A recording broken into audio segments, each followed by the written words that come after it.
Lancement du système d'information du secteur agricole de la CEDEAO au Mali. Ce système vient combler les insuffisances en matière d'information sur l'élevage, le marché agricole et les opportunités d'échange entre les acteurs des pays de la sous-région.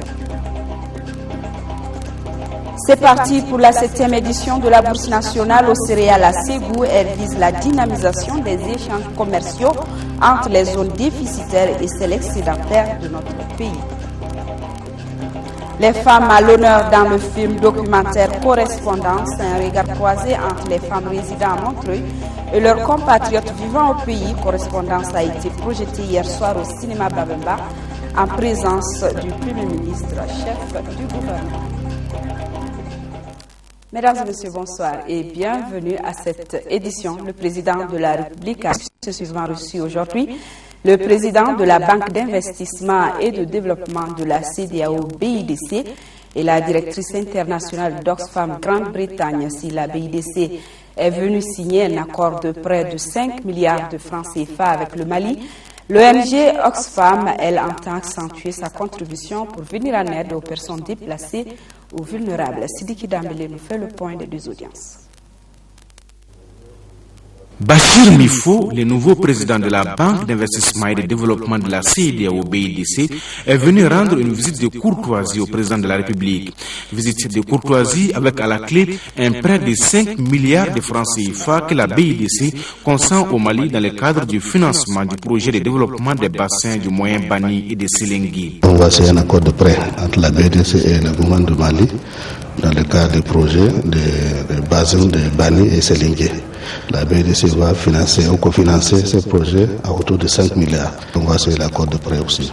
Nous sommes dans le business de financement et de développement dans tous les États, au niveau du secteur privé et au niveau du secteur public. Deuxième personnalité reçue par le président de la République, c'est la directrice internationale d'Oxfam Grande-Bretagne. Cette ONG humanitaire non gouvernementale n'entend pas rester en marge de l'élan de solidarité en faveur des personnes déplacées suite à la crise au nord du Mali. Nous avons informé le président sur nos programmes d'appui aux populations vulnérables du Mali, notamment par la création, la mise en place de transferts de fonds et aussi nos programmes qui sont destinés à la protection de ces populations vulnérables du Mali.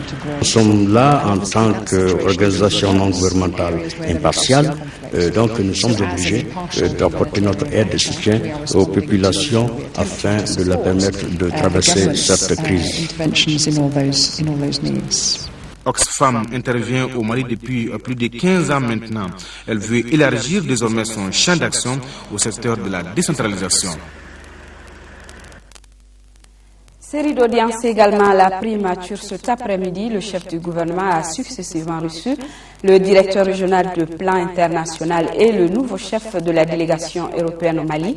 Au menu des échanges, la coopération entre les pays de l'Union européenne et l'organisation Plan international qui célèbre ce mois de mars ses 75 ans d'existence. Sabassi Soko. Plan international célèbre ses 75 ans au service des enfants, 75 ans d'engagement avec les enfants, cette couche vulnérable de la société pour qui Plan voue ses missions d'assistance et de protection depuis plus d'un demi-siècle. Autre sujet abordé entre le directeur régional de Plan international, Adama Coulibaly, et le Premier ministre, Cissé Mariam Kaïdama Sidibé, le domaine de la coopération entre Plan et notre pays. Nous avons fait comprendre à son Excellence, Madame le Premier ministre, que nous comptons organiser des festivités entre le 20 et le 24 mars à l'hôtel de l'Amitié. Nous l'avons solennellement invité à bien vouloir, rehausser cet événement de sa présence qui sera sous le haut patronage de son Excellence, Monsieur le Président de la République. Et lors de cette soirée, nous comptons vraiment utiliser cette soirée pour pouvoir mobiliser des ressources. Et il y a 3 axes essentiels. Le premier, c'est par rapport à l'éducation de la jeune fille. Le second, c'est par rapport à tout ce qui concerne l'enregistrement universel des naissances. Et le troisième, c'est par rapport à la lutte contre la violence en milieu scolaire. Présentement, nous avons un accord cadre qui est un accord cadre qui s'applique à la majorité des ONG, y compris les ONG nationales. Et cet accord cadre, la façon dont c'est conçu et structuré, nous limite un peu par rapport à certains efforts, notamment les efforts de mobilisation des ressources. Et nous estimons que si nous avons un accord d'établissement avec le gouvernement malien, cet accord d'établissement nous permettra de mobiliser beaucoup plus de ressources et d'aller au-delà peut-être de 4 à 5 milliards de francs CFA que nous mobilisons annuellement. Peut-être avec un accord amélioré, un accord cadre, un accord d'établissement amélioré, nous pouvons aller beaucoup plus au-delà de ce montant et investir beaucoup plus en faveur des enfants du Mali. C'est une visite de courtoisie que le nouveau chef de la délégation de l'Union européenne, Richard Zinck, a rendue au Premier ministre. Une visite au cours de laquelle quelques priorités ont été dégagées. Parmi celles-ci, la sécurité alimentaire, l'intégrité territoriale, les infrastructures routières et les élections de 2012. On souhaite, bien sûr, et sans doute et sans hésitation, l'intégrité du pays, qu'on supporte le processus démocratique avec les élections et qu'on est prêt à supporter également les discussions intermaliennes pour trouver des solutions aux conflits qui règnent. Il y a aussi une crise alimentaire. Vous savez que nous, on vient de débloquer 15 millions d'euros pour la crise alimentaire. On vient de débloquer 9 millions d'euros additionnels pour l'aide humanitaire via ECHO, pour aider aux déplacés et aux réfugiés qui sont d'origine malienne. Donc on est engagé sur tout ça. Et nous restons à la primature où le Premier ministre, c'est Mariam Kaïdama Sidibé, a présidé dans la matinée la 22e réunion du comité ministériel des opérations référendaires et électorales. L'ordre du jour comportait le compte-rendu de la réunion du 24 février 2012 et le contrôle des tâches. Pour en savoir davantage, nous vous proposons d'écouter le général Kafoubouna Koné, ministre de l'administration territoriale et des collectivités locales, à propos des élections. Il est au micro de Mahamadou Doumbia. Notre loi électorale le dit, 16 jours avant les jours des élections, donc 16 jours avant le 29 avril, on doit sortir sur le terrain pour la campagne référendaire. Nous avons élaboré une stratégie qui, à mon avis, va commencer le plus tôt possible. Et cette stratégie va peut-être, à notre avis, avoir des interventions sur le terrain après l'intervention du président de la République, qui va peut-être procéder à l'ouverture solennelle de la campagne. Et le 27 avril, il va procéder à la clôture de la campagne. Après donc cette intervention dirigeante, il y aura des membres du gouvernement qui seront désignés pour chaque région à la tête de commissions référendaires qui seront constituées et vont sillonner des régions en passant par au niveau des chefs de région. Et des membres du gouvernement, certains seront également envoyés à l'extérieur au niveau de certaines juridictions. Le deuxième point, c'est surtout l'acheminement du matériel. À la date d'aujourd'hui, nous avons reçu des matériels lourds. J'appelle matériel lourd les isoloirs et les urnes. Et nous sommes en train d'acheminer ces matériels lourds au niveau des circonscriptions électorales. Et à la date d'aujourd'hui, nous avons au niveau des régions de Caille déposé ce matériel à chef-lieu de cercle. Au niveau des régions de Koudoukoro, ça a été également déposé au niveau de chaque chef-lieu de cercle. Au niveau de Sikasso, de Ségou et de Mopti, là ce matériel est déposé au niveau des cercles, dont nous préparons pour les dépôts de matériel au niveau des régions de Gao, Tombouctou et Kidal. Les derniers points sur l'élection des conseillers nationaux. Comme vous le savez, cette élection est prévue pour le 25 mars. Nous avons reçu la liste de tous les conseillers communaux qui constituent l'électorat. Nous avons reçu toutes les listes de candidatures et nous sommes en train de nous préparer, pour la confection des bulletins de vote, qui seront bien sûr des bulletins uniques. Dans des élections, toujours les journalistes de la presse écrite viennent d'achever une formation sur la couverture des élections. La session qui a duré 5 jours a permis aux professionnels des médias de se rappeler de l'importance du respect de la déontologie et l'obligation d'honnêteté et de rigueur qui leur incombe dans le traitement de l'information. Les participants demandent la multiplication de telles initiatives afin d'atteindre une bonne masse critique pour relever le défi de la qualité des articles. Ibrahima Traoré. Des journalistes de la presse écrite d'une vingtaine d'organes requinqués à bloc pour affronter avec professionnalisme les échéances électorales que le Mali prépare. Ils viennent de suivre une formation théorique et pratique sur le respect de la déontologie et l'obligation d'honnêteté et de rigueur, des éléments incontournables pour le bon traitement de l'information, surtout en période électorale. Les exercices ont porté notamment sur les reportages, les enquêtes et autres interviews. Nous sommes convaincus que cet atelier aura permis de constituer une bonne masse critique de journalistes véritablement outillés pour assurer la couverture des élections avec professionnalisme et objectivité, des élections que nous souhaitons, que nous voulons, justes, crédibles, transparentes, apaisées. Pour faciliter davantage l'accès à l'information en période électorale, les journalistes recommandent la création d'une cellule de communication au niveau du ministère de tutelle. Ils demandent aussi la multiplication des sessions de formation pour améliorer la qualité des articles. Ce n'est pas tout. Nous recommandons la création d'une école de journalisme pour que les journalistes soient bien formés. Le journaliste doit prouver sa compétence sur le terrain, faire une bonne collecte, une bonne recherche et bien traiter l'information. Parce que quand on est sur le terrain ici au Mali, il faut qu'on sache que nous, on peut traiter l'information mieux que ceux qui sont à l'extérieur du pays. La mobilisation sociale, la sensibilisation et l'information en période électorale, autant de challenges importants qui attendent les journalistes. Aujourd'hui, tous semblent convaincus que la clé de la réussite de leur mission passe forcément par la formation. Fin des travaux de la 29e session du comité interparlementaire de l'UEMOA, la clôture des travaux. Les parlementaires ont fait une déclaration sur la situation au nord du Mali. Dans cette déclaration, ils demandent de mettre fin aux violences et d'observer un cessez-le-feu propice à l'émergence d'un dialogue constructif. Alpha Maïga, compte rendu. Ils sont réunis autour de cette table l'ensemble des députés de l'espace de l'Union économique et monétaire ouest-africaine UEMOA. C'est à la faveur des travaux de la 29e session du comité interparlementaire qui ont duré 6 jours.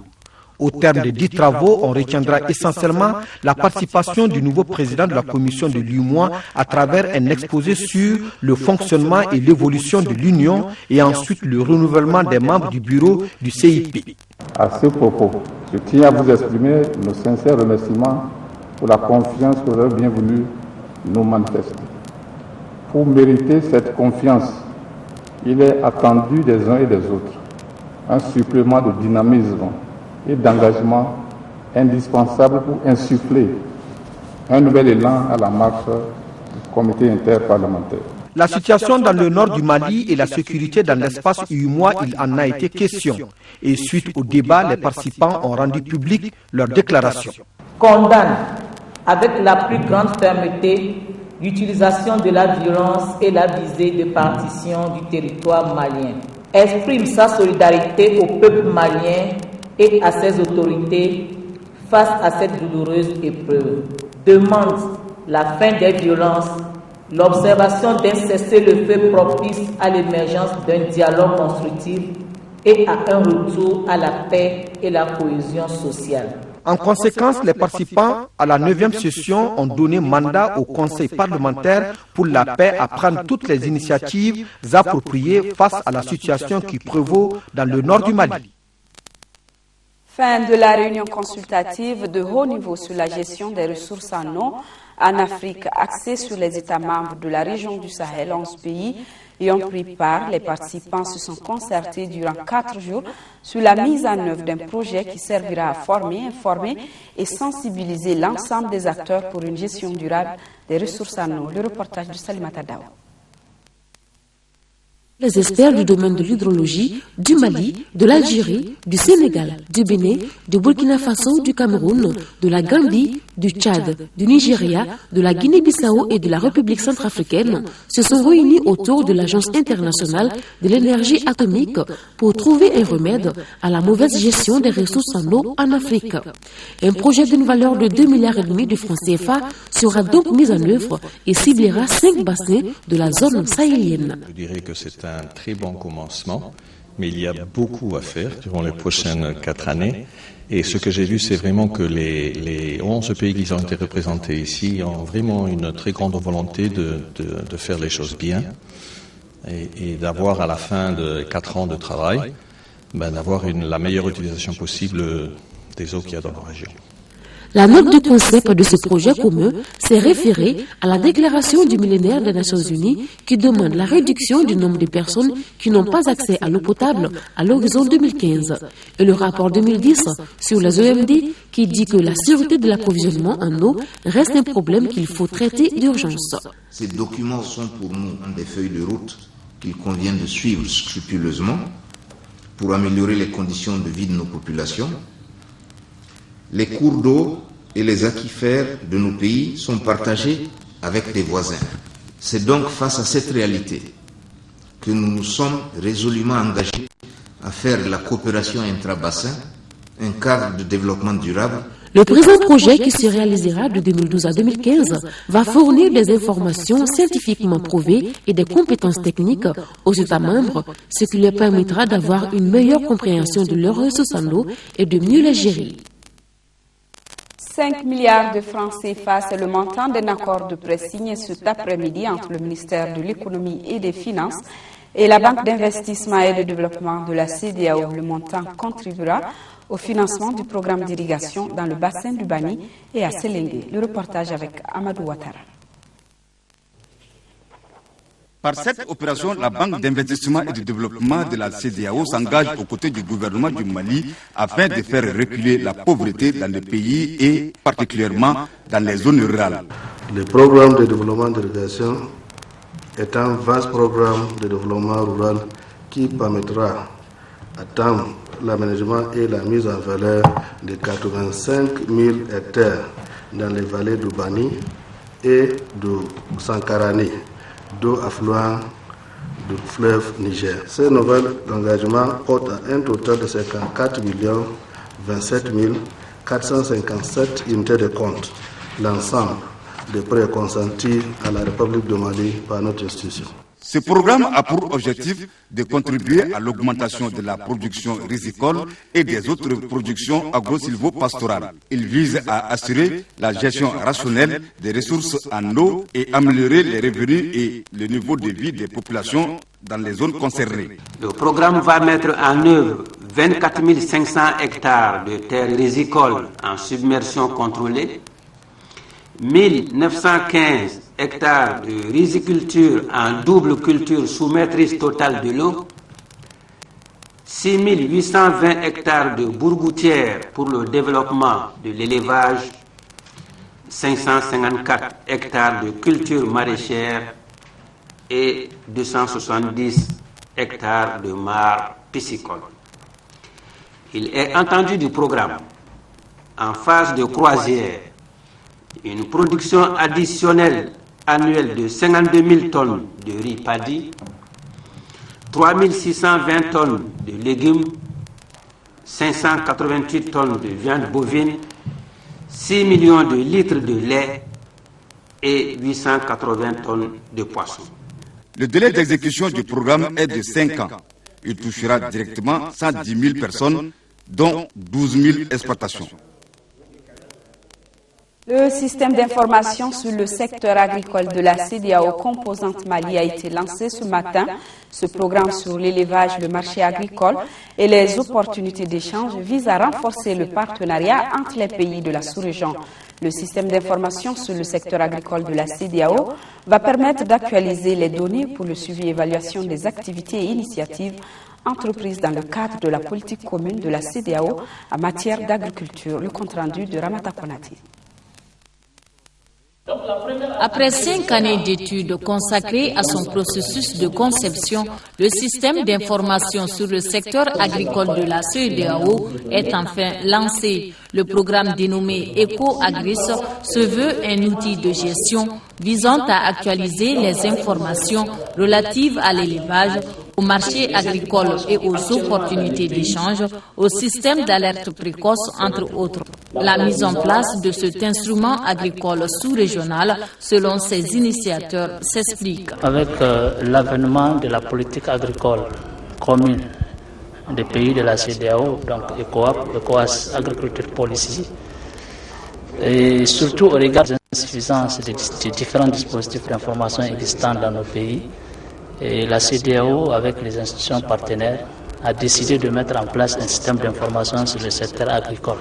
Le système d'information sur le secteur agricole dans la sous-région couvre 7 pays, dont le Mali. La finalité de EcoAgris est d'amener les décideurs à disposer et à utiliser des données, informations et analyses fiables pour, premièrement, la formulation et le suivi des politiques et stratégies de développement agricole. Deuxièmement, pour une meilleure gestion des questions de sécurité alimentaire en Afrique de l'Ouest. Et troisièmement, pour la promotion des échanges commerciaux de produits agroalimentaires. Pour atteindre ces objectifs majeurs, un chèque de 50 millions de francs CFA a été remis au ministère de l'Agriculture. Ce chèque a servi à l'achat et à l'acheminement du matériel informatique composé d'une trentaine d'ordinateurs et d'accessoires. Ce matériel devra permettre de renforcer les capacités opérationnelles des acteurs impliqués dans ce programme agricole. La directrice internationale des programmes Oxfam Grande-Bretagne, vous l'avez suivi, est donc en visite au Mali. Penny Lawrence est là pour s'enquérir de la situation alimentaire au niveau de notre pays. Elle a rencontré cet après-midi la presse pour faire le point de sa visite et par la même occasion lancé un appel d'aide d'urgence de plus de 14 milliards de francs CFA. Cette initiative d'Oxfam vise à fournir une assistance humanitaire à plus d'1 million de personnes dans la région du Sahel en 2012. Bourama Traoré. Oxfam Grande-Bretagne estime à 25% la baisse de la production céréalière dans la région du Sahel en 2011. Conséquence, près de 13 millions de personnes de la zone sont menacées d'une grave crise alimentaire. Information donnée ce vendredi après-midi par la directrice internationale des programmes d'Oxfam Grande-Bretagne. C'était au cours d'une conférence de presse. Face à cette situation, l'organisation humanitaire lance un appel d'aide d'urgence. Nous sommes en train d'aider le gouvernement à distribuer de la nourriture, des bons alimentaires et de l'argent liquide. Et nous avons aujourd'hui lancé une campagne en Grande-Bretagne pour lever des fonds, mobiliser des fonds pour venir répondre à la crise alimentaire au Sahel. L'appel d'aide d'urgence d'Oxfam Grande-Bretagne vise donc à fournir une assistance humanitaire à plus d'1 million de personnes dans le Sahel en 2012. Pour y parvenir, l'organisation doit rechercher 37 millions de dollars, soit plus de 14 milliards de francs CFA. Nous utilisons ce fonds pour distribuer plus d'argent et plus de nourriture à ceux qui en ont besoin. Et avec une agence maintenant, nous sommes en train de faire une estimation d'autres personnes qui ont besoin d'être soutenues avec cet argent. Argent qui doit venir des partenaires d'Oxfam tels le gouvernement, l'Union européenne et les organisations non gouvernementales. Le Royaume d'Arabie Saoudite met à la disposition du gouvernement malien 100 tonnes de dattes et 5000 carcasses de moutons dans les prochains jours. Ce traditionnel geste du roi Abdullah bin Abdelaziz contribue à renforcer la sécurité alimentaire au Mali. La cérémonie de remise des dattes a eu lieu ce matin devant Agali Agagissa. Le Mali et le Royaume d'Arabie Saoudite coopèrent depuis plusieurs décennies.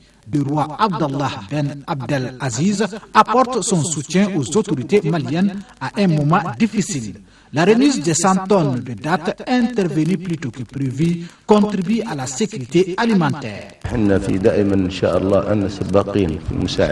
avons l'habitude chaque année d'expédier au Mali cette quantité de dattes, c'est-à-dire 100 tonnes, à l'approche du mois de Ramadan. Mais cette année, c'est venu un peu plus tôt parce qu'il y a une crise alimentaire. Il y a d'autres projets d'aide alimentaire. Il y a 5000 carcasses de moutons qui sont en cours de route, qui doivent arriver dans ces quelques jours. À travers ces gestes, la coopération entre les deux pays se renforce. Ces rapports d'amitié peuvent être davantage consolidés à travers la réponse à d'autres attentes du gouvernement malien. Par ce geste, les plus hautes autorités du royaume viennent de confirmer l'intensité des liens d'amitié avec notre pays qui connaît en ce moment quelques difficultés dans les domaines alimentaires et sécuritaires. En réponse au déficit céréalier découlant de la mauvaise campagne agricole, le gouvernement du Mali a élaboré un plan d'urgence dont la mise en œuvre correcte permettra de prendre en charge les personnes en difficulté alimentaire. À ce stade, il ne me paraît pas vain d'espérer que le Royaume d'Arabie saoudite jouera sa partition dans ce processus de secours aux personnes en détresse, perpétuant ainsi la traditionnelle solidarité qui caractérise la grande Oumma islamique. Auparavant, l'ambassadeur Nadif Al-Harbi a formulé les vœux de stabilité, de sécurité et de paix pour le peuple malien.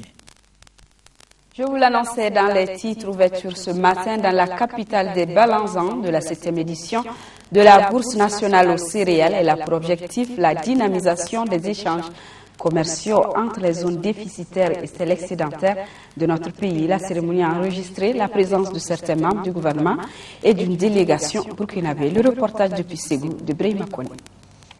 C'est parti pour la 7e édition de la Bourse aux céréales. L'événement est placé sous le signe de l'approvisionnement des zones en difficulté alimentaire, ce qui nécessite la dynamisation des échanges commerciaux entre les zones excédentaires et les zones déficitaires de notre pays. Le développement de la filière ou des filières au niveau agricole permettront effectivement d'appuyer les communes, les collectivités pour qu'ils puissent effectivement assurer une bonne nutrition au niveau local et aussi de faire une bonne organisation du développement au niveau local. Pour cette année, nous avons atteint et dépassé nos prévisions qui sont de l'ordre de 600 000 tonnes. Et en plus, nous avons réalisé des pommes de terre, nous avons lancé un programme de contre-saison et tout ceci contribue à renforcer la bourse aux céréales qui est un rendez-vous entre producteurs et consommateurs. Les uns et les autres ont évoqué une insuffisance de la disponibilité des céréales dans plusieurs localités du Mali. À ce problème, des solutions semblent être trouvées. Le gouvernement du Mali, avec l'appui de ses partenaires, a pris toutes les dispositions utiles pour assurer la disponibilité et l'accessibilité des céréales sur toute l'étendue du territoire national, ce qui constitue un signal fort de leur engagement en faveur d'une sécurité alimentaire durable et de la lutte contre la pauvreté.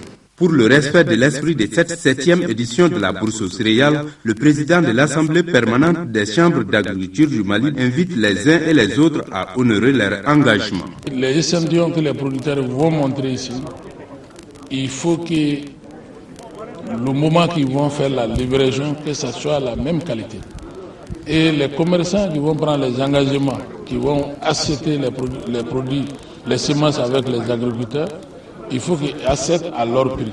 Et le jour que le commerçant a besoin de ces céréales, il faut qu'il va trouver la qualité qu'il a vue au marché, qu'il a signé les clauses du contrat par rapport à la qualité.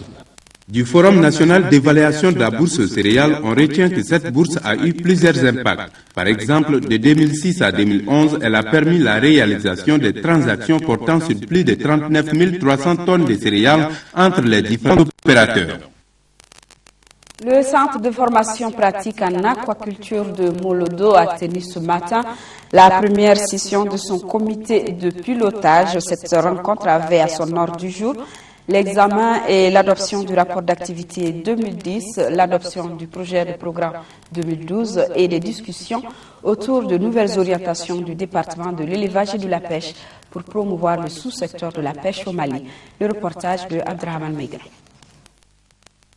Créé en 2010, le centre de formation pratique en aquaculture de Molodo a pour mission essentielle d'assurer entre autres la formation des techniciens en aquaculture, le recyclage et le perfectionnement des cadres, des techniciens et des agents techniques chargés du développement de la pêche et de l'aquaculture au Mali. Dans la poursuite de ces objectifs, cet établissement ambitionne pour 2012 la production de 450 000 tonnes d'alevin.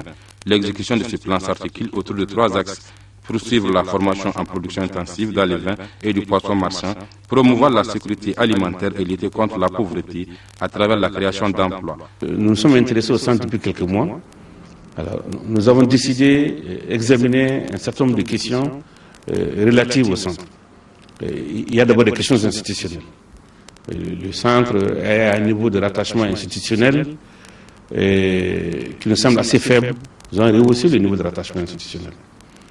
Un centre de formation aquacole qui a reçu l'année dernière une trentaine de jeunes maliens, niveau DF, que nous voulons former aux techniques de production, d'aquaculture, de riziculture. Malgré les ambitions du département de tutelle, le centre de formation pratique en aquaculture de Molodo est confronté à plusieurs difficultés.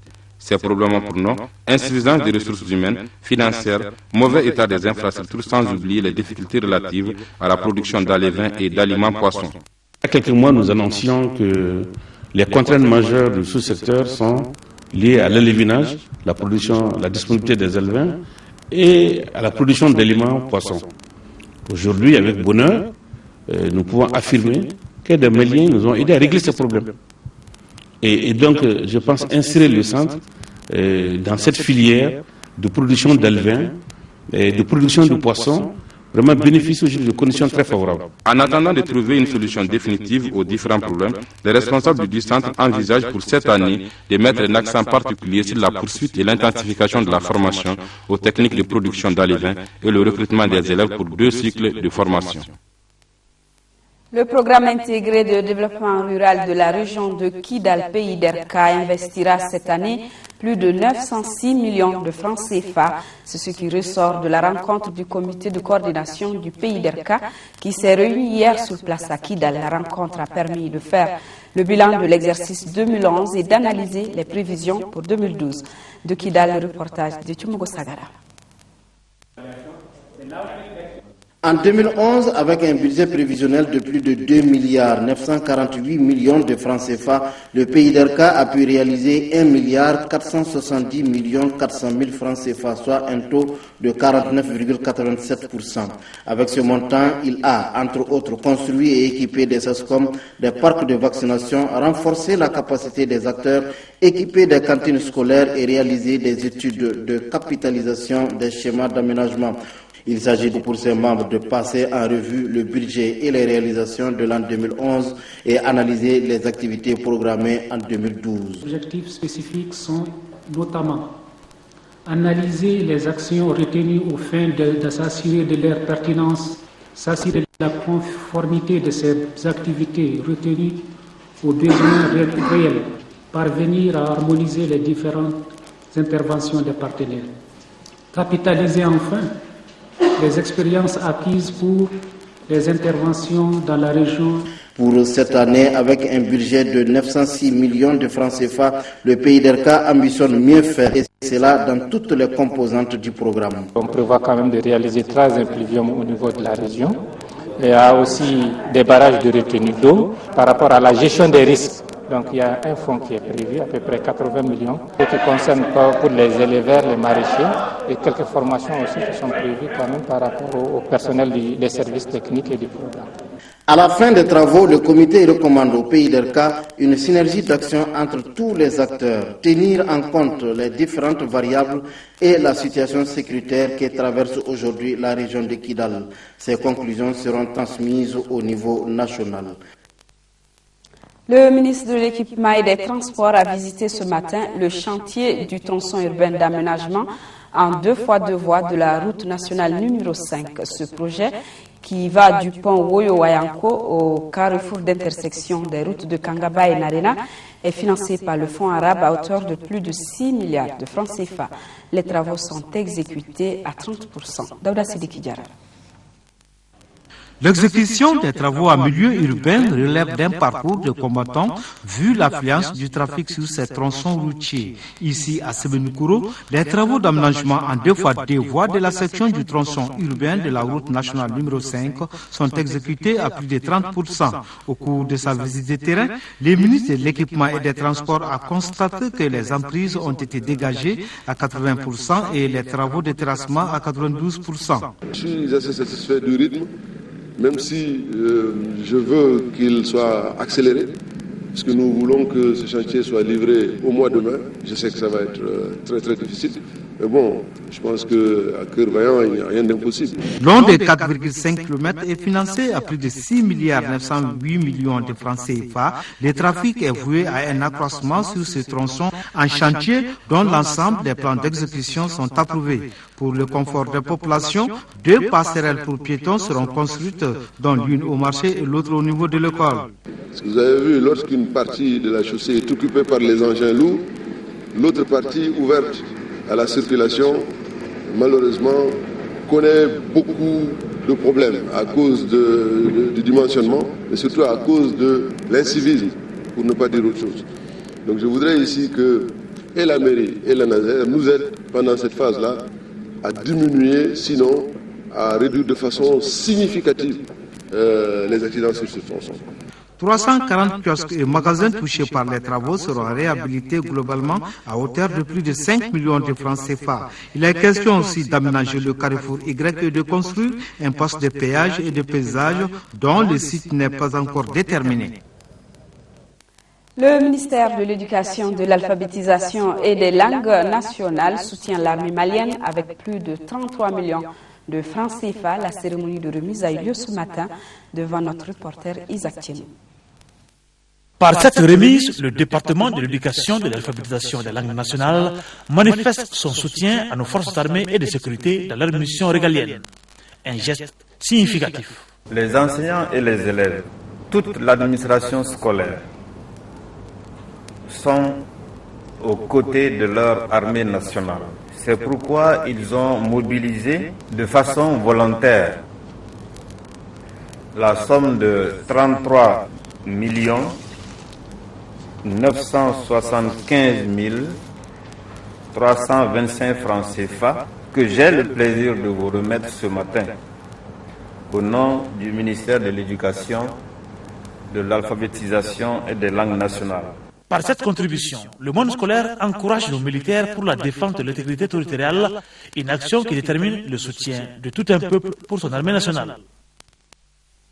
3 millions de francs CFA, 3 tonnes de riz et 3 autres de maïs, c'est le don remis aux forces armées et de sécurité. Le geste est de l'établissement Bazoumana Fofana et Frères et vise à soutenir l'armée malienne dans sa lutte contre les bandits armés.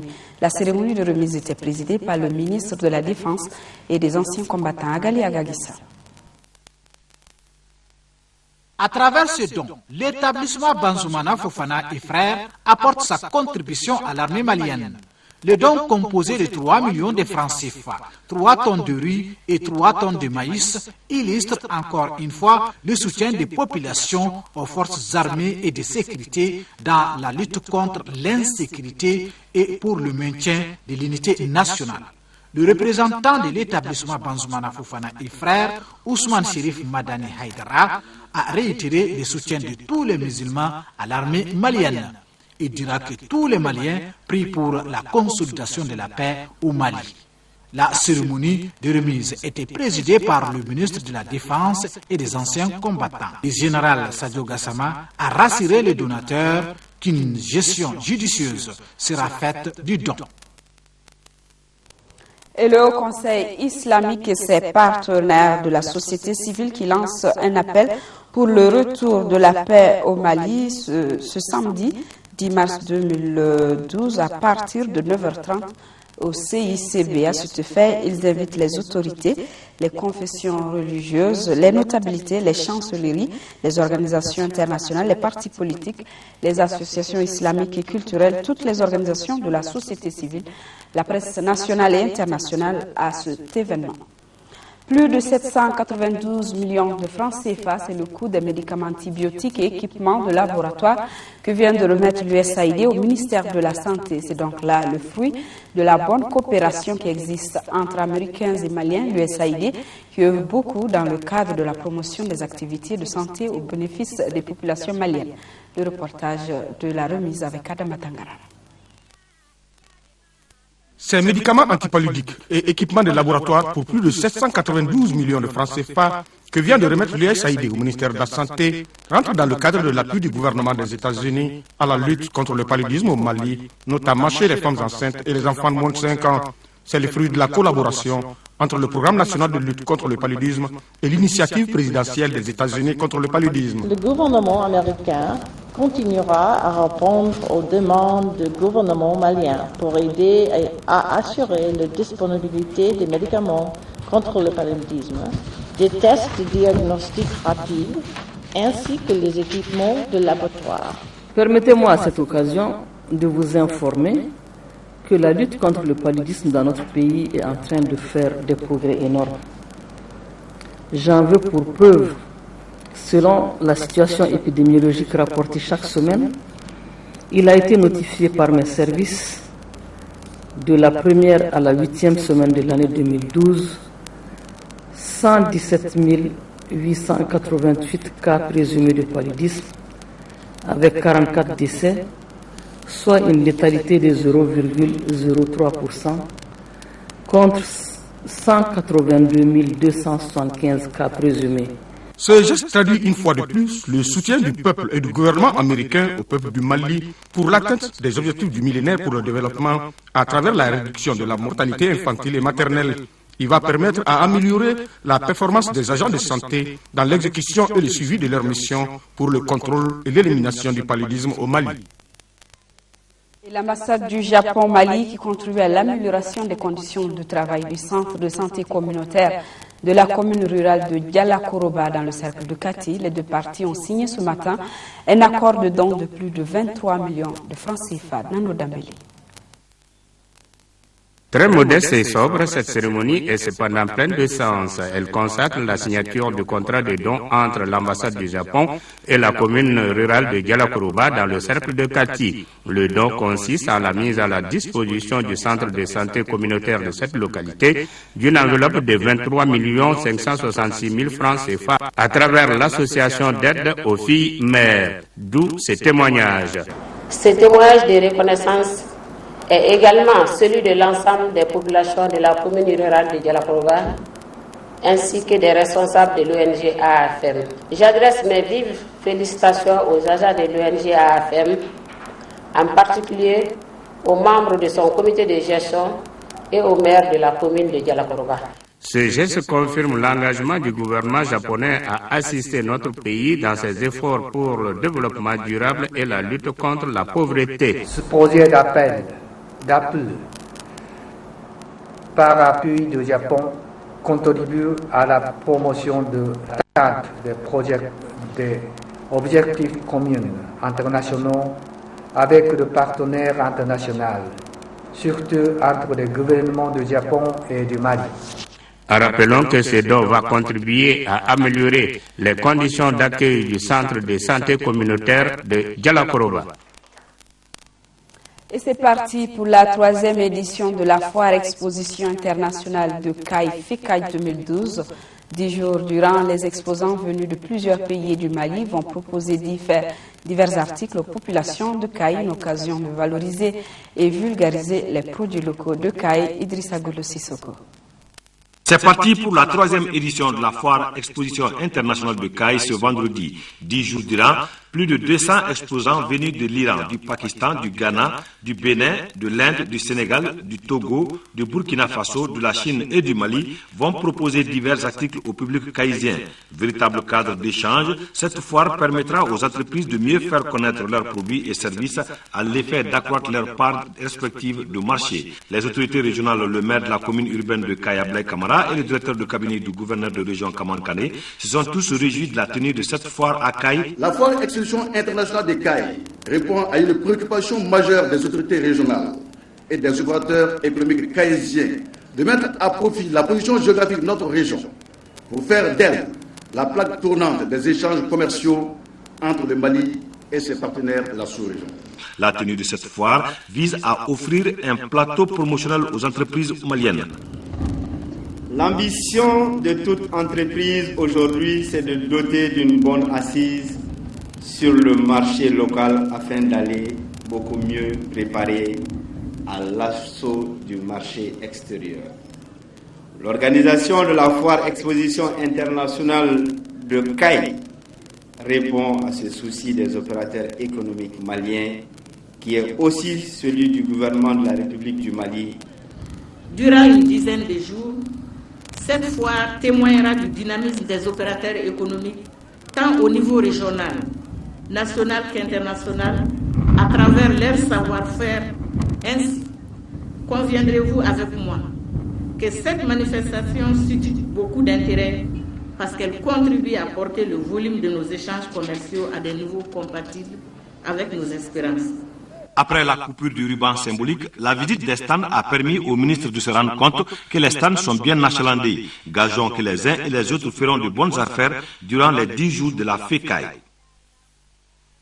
Correspondance, c'est le titre d'un film documentaire dont la cérémonie de lancement s'est déroulée hier soir au cinéma Babemba. C'est un film de 52 minutes dans lequel les Maliennes résidentes à Montreuil en France écrivent leurs conditions de vie et de travail à leurs compatriotes du pays et vice-versa.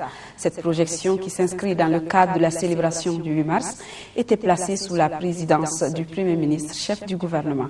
Le reportage de Timogo Konaté. Nous sommes au Babemba, un véritable pôle d'attraction situé en plein cœur de la cité des Trois Caïmans. Il est 21h30 et c'est parti pour le film documentaire de 52 minutes intitulé Correspondance. Le choix de ce titre est loin d'être un hasard de préférence. L'œuvre est basée sur les Maliennes résidentes à Montreuil et à Paris qui écrivent leurs conditions de vie et de travail à leurs compatriotes et vice-versa. Il s'agit à travers cette réalisation de donner la parole à des femmes qui travaillent nuit et jour dans l'anonymat. Une femme Bozo, de l'ethnie des pêcheurs, comme les habitants de ce village situé au bord du fleuve à Bamako. Je suis originaire de Guinée. On raconte que jadis, Guinée était une ville hantée. La vie y était impossible pour les humains. Je m'appelle Awa Kamara. Je suis en France depuis 32 ans. Je suis d'abord maman, mère et grand-mère de plusieurs petits-enfants. Pendant beaucoup d'années, j'ai fait le ménage. Et maintenant, je suis médiatrice dans l'association des femmes maliennes de Montreuil. Cette projection placée dans la dynamique du 8 mars, Journée internationale de la femme, est une occasion de mesurer les chemins parcourus dans le combat engagé pour l'émancipation de la femme. Pour les réalisateurs, des avancées sont enregistrées, mais beaucoup reste à faire. Il met l'accent sur le travail, les conditions de travail des femmes. Aujourd'hui, en 2011-2012, où est-ce que nous en sommes après toutes ces luttes-là? Est-ce que la situation a évolué? Qu'est-ce qui va, qu'est-ce qui ne va pas et pourquoi ça freine? Les femmes travaillent. Et cette correspondance, ce n'est pas une correspondance au sens propre, mais c'est une correspondance au sens figuré. Et les femmes maliennes qui sont en France et celles qui sont au Mali, à Bamako ou à Caï particulièrement, s'envoient des messages sur leur travail, sur leur vie quotidienne, sur les souffrances et sur les peines, mais aussi sur les joies, sur le bonheur qu'elles ressentent. Donc, je crois que c'est un film qui véhicule un message. La cérémonie était placée sous la présidence du Premier ministre qui affirme avoir tiré 2 leçons. Premièrement, qu'il ne faut jamais baisser les bras, qu'elles doivent continuer à se battre. Que le combat des femmes est un combat de longue haleine dans lequel nous sommes engagés et que nous devons assurer la relève. Et pour assurer cette relève, c'est le deuxième enseignement. Je voudrais que ce message-là, on le passe dans les écoles pour que les jeunes filles l'utilisent et se l'approprient. La cantatrice Tata Bambo, qui a composé une chanson accompagnant le film, était là pour imprimer un cachet artistique à l'événement. Voilà, hier 8 mars, les femmes du Mali ont célébré la journée qui leur est dédiée, occasion pour le président de la République, Amadou Toumani Touré, de leur rendre hommage et de les remercier pour leur accompagnement tout au long de ces 2 mandats. Il a aussi évoqué la situation au nord de notre pays et les prochaines élections présidentielles. Vous pourrez suivre l'intégralité donc de cette intervention en langue bama ce soir. Tout de suite, donc, après cette édition. Je vous présente donc ce nouvel ouvrage sur la cuisine africaine qui vient de paraître. Java Africa vous propose 30 recettes de la cuisine subsaharienne, simple et authentique, reparties entre 25 recettes traditionnelles et 5 recettes exclusives. Java Africa est vendu à Bamako au prix de 7 500 francs. L'auteur de Java Africa est Souaibou Koïta. Il est malien, il est âgé de 29 ans. Merci de nous suivre. Demain, 13h, Sira Bachili. Très bonne suite de nos programmes.